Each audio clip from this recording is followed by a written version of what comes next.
Welcome back to Giants Latest. Hit the subscribe button to stay up to date on all things Giants. Let's recap day 6 of training camp. This is what you need to know. We're starting with the injuries because there are a couple updates today. First off, Jalen Hyatt and Wan'Dale Robinson, who were basically cleared and good to go. They just were not in 11-on-11s or 7-on-7s today. I think Dable was giving them an extra day. They have an off day tomorrow, just giving them a couple more days to rest, but it sounds like it's nothing serious with either one of them, at least according to Dable.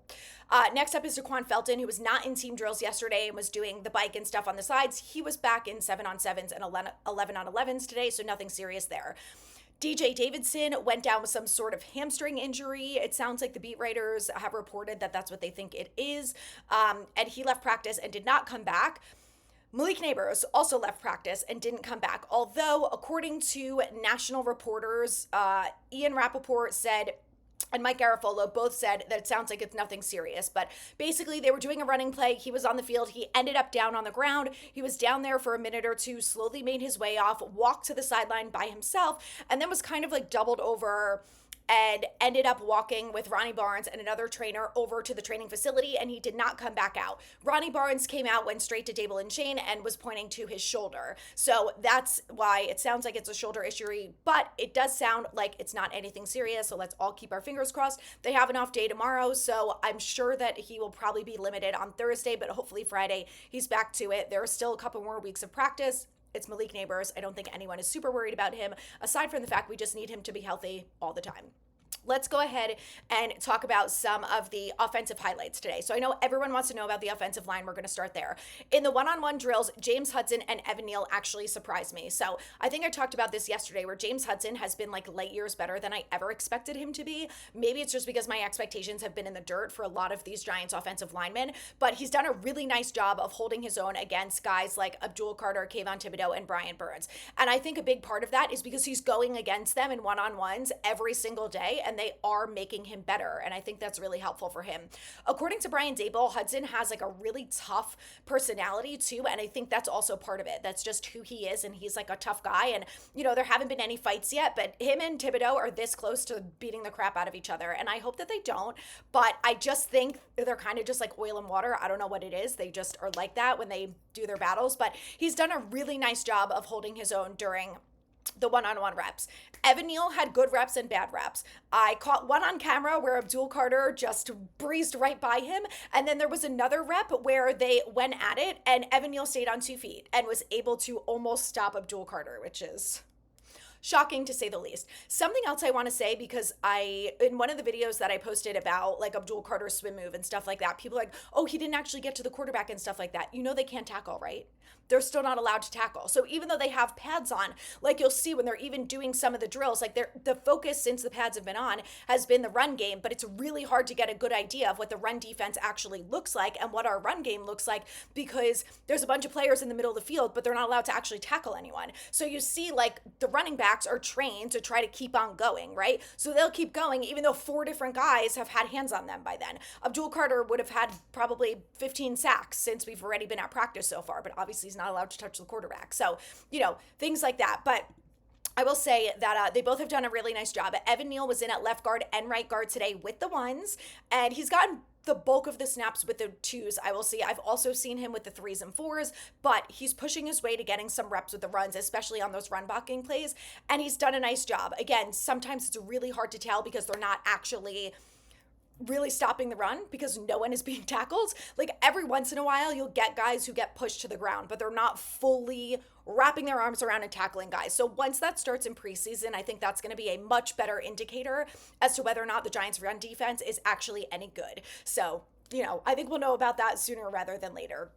But I think the offensive line has done a nice job overall. Jermaine Illuminor has done a pretty good job too in his one-on-one battles. I saw him go against Burns, go against Carter, and he's done a nice job. I've been impressed with him. So, you know, I know it's really early. I know everyone is so focused on the offensive line, but I will say there have been some guys who have come out looking pretty good.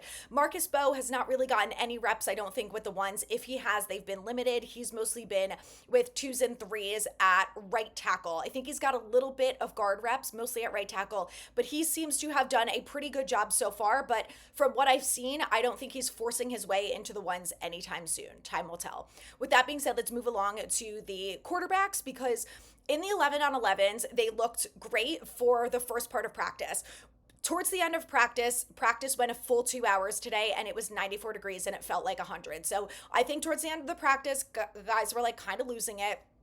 But they did a last run of red zone drills, 11 on 11s, and the first rounds for all of the quarterbacks, Tommy DeVito looked the best, which I was shocked by. Had a beautiful touchdown pass to Montreal, Washington. Great throw, great pass, perfect.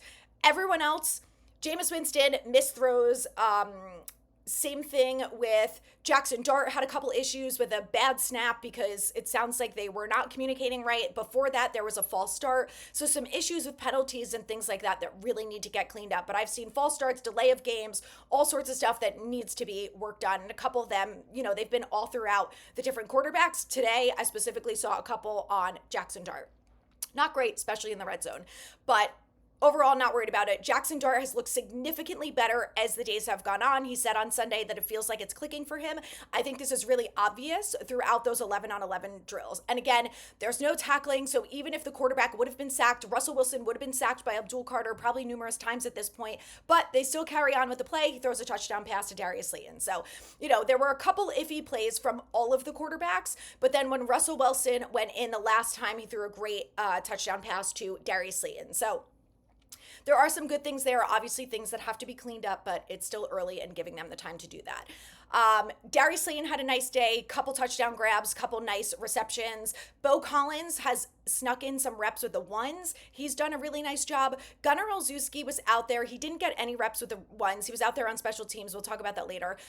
But Amir Smith-Marset with Wandale out is basically getting all of the slot reps with the ones. Dalen Cambry has gotten a couple here and there. It's mostly been Smith-Marset, so I think expect to see a lot of that over the coming weeks.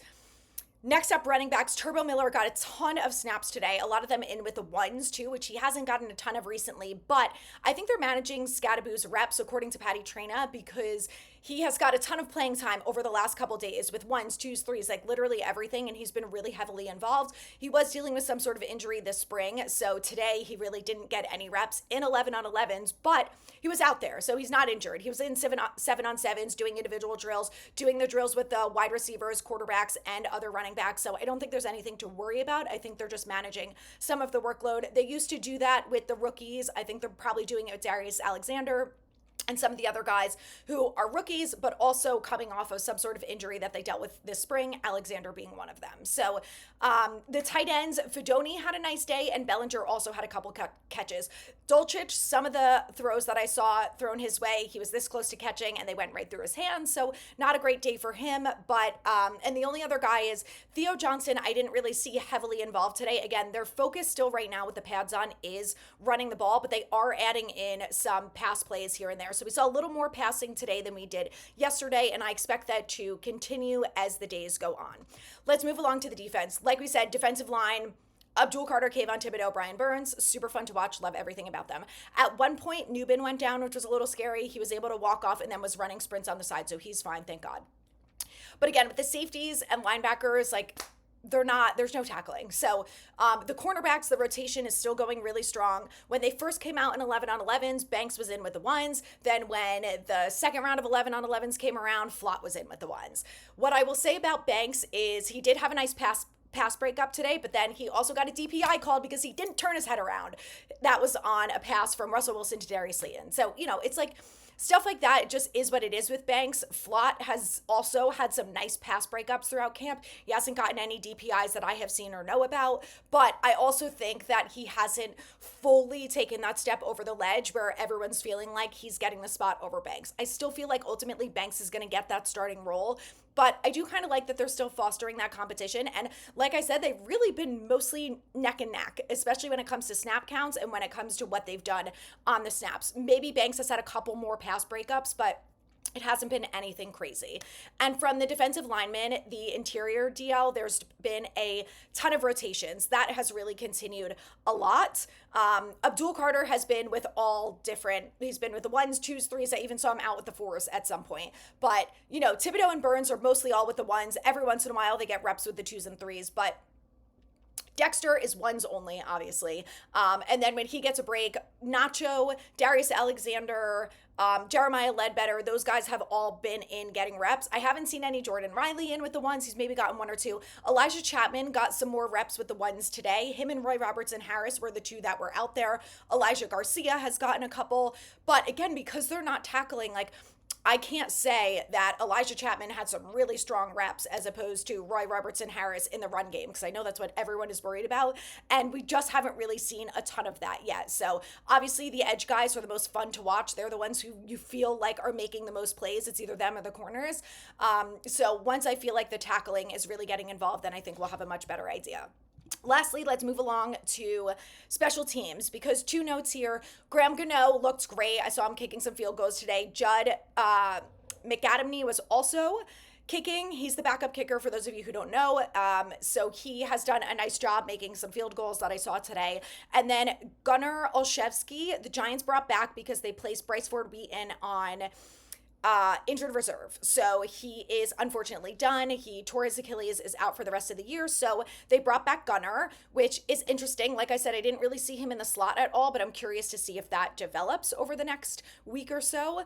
It's mostly been Amir Smith-Marset there. And then on the returns, it's been Gunnar, Montreal Washington, Dalen Cambry, Amir Smith-Marset, and sometimes Turbo has been back there. That's mostly been like the focus of the group that has been there. Sometimes I've seen little Jordan Humphrey back there as well, but that's the core group.